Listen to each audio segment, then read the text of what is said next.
شیعوں کو خوش کرنے کے لیے کہا گیا کہ تشریح کے اندر نمبر 2 قرآن سمجھنے کے لیے اہل بیت اعظام کی ضرورت ہے۔ تیسری بات کہی گئی اجماع امت کی ضرورت ہے، اور جانتے ہو اجماع امت کسے کہتے ہیں؟ اجماع امت نام ہے قومی اسمبلی کے ممبروں کا۔ یہ ممبر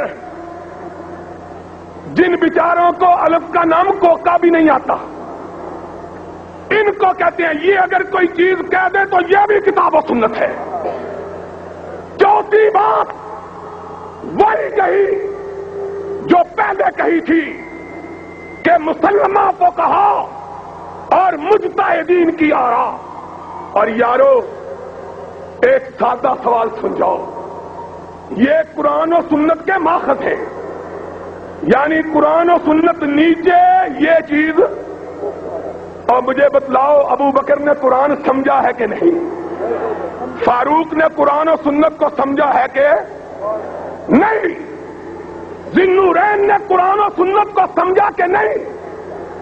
علی مرتضیٰ نے قرآن و سنت کو سمجھا کہ اس وقت کون سے فقہا تھے جن کی رائے کی روشنی میں سمجھا تھا؟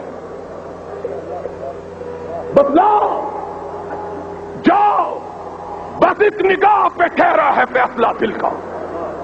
اور پھر سن لو میری بات کہ شاید بقید عزیز یہ ساتھ نہ آ سکے، تم داستان شوق سنو اور سنائے ہم اس غدار سے، رسول اللہ کے اس غدار ضیاء الحق سے اسلام کے نفاذ کا مطالبہ کرتے ہو، جس نے محمد الرسول اللہ سے بے وفائی کی ہے۔ اور محمد الرسول اللہ صلی اللہ علیہ وسلم اس ملک میں قرآن نافذ کرنے کے لیے آیا، اپنا فرمان نافذ کرنے کے لیے آیا، یہ قرآن و سنت کو مذاق بنانے کے لیے آیا ہے۔ اس نے کیا کیا؟ اس نے اس ملک میں حدود آرڈیننس نافذ کیا، کہا چوری کی سزا ہاتھ کٹیں گے، زنا کی سنسار ہوگی، شرابی کو درے مارے جائیں گے، تہمت پر سزا ملے گی۔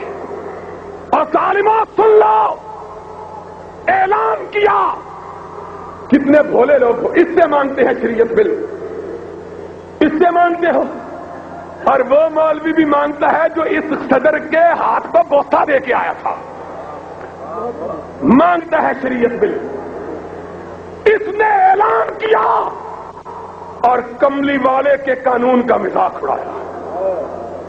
کملی والے نے جب حدود اللہ کو نافذ کیا اور مدینے کی سلطنت میں جرم کوئی باقی نہ رہا۔ آج پاکستان جرائمستان بن چکا ہے۔ ضیاء الحق نے اس ملک کی جڑوں کو کھوکھلا کر دیا ہے۔ کوئی قانون نہیں، غنڈہ گردی اور چیزیں، لیکن ذرا حدود کی داستان سنو۔ سب سے بڑی حد ہے زنا کی، بے شرمی کی انتہا۔ اور CID والوں لکھو، اپنے آقا کو جا کے سناؤ، نعرہ تکبیر، علامہ خان بھائی، جاؤ اس کو جا کے سناؤ، تو جھوٹا تھا، بددیانت تھا، زنا کی سزا مقرر کی، زنا کے اڈے کھلے رکھے، سارے ملک میں گناہ کے بازاروں کو لائسنس حاصل ہے۔ ابھی پچھلے دنوں 1.5 ہفتہ پہلے لاہور ہائی کورٹ میں پنجاب کی ایک بستی کی طوائفوں نے رٹ دائر کی ہے کہ ہمارے ساہیوال نے، پنجاب کا ہی نا، مجھے نہیں پتا ہے، ساہیوال کی طوائفوں نے رٹ دائر کی کہ ہمارے علاقے میں تھانہ قائم کر کے ہمارے گاہکوں کو ڈرایا جا رہا ہے۔ ہائی کورٹ نے ان کی رٹ قبول کی، کیوں؟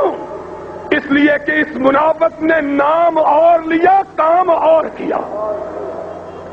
نام اور لیا اور کام، طوائفیں کھلی اور شیخ سعدی ہائے کم وقت تو کس وقت یاد آیا ہے؟ اس نے کہا تھا ایک دفعہ میں رات کے وقت ایک شادی میں سب کیا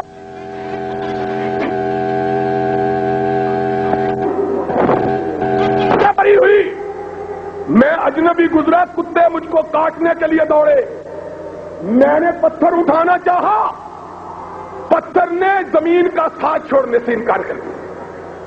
کہنے لگے شیخ سعدی اللہ تیری عجب قدرت، یہ عجیب بستی کہ کتے کھلے ہوئے پتھر بندھے ہوئے، کتے کھلے ہوئے اور پتھر۔ طوائفوں کو اجازت ہے، زنا کی سزا مقرر ہے۔ سبحان اللہ۔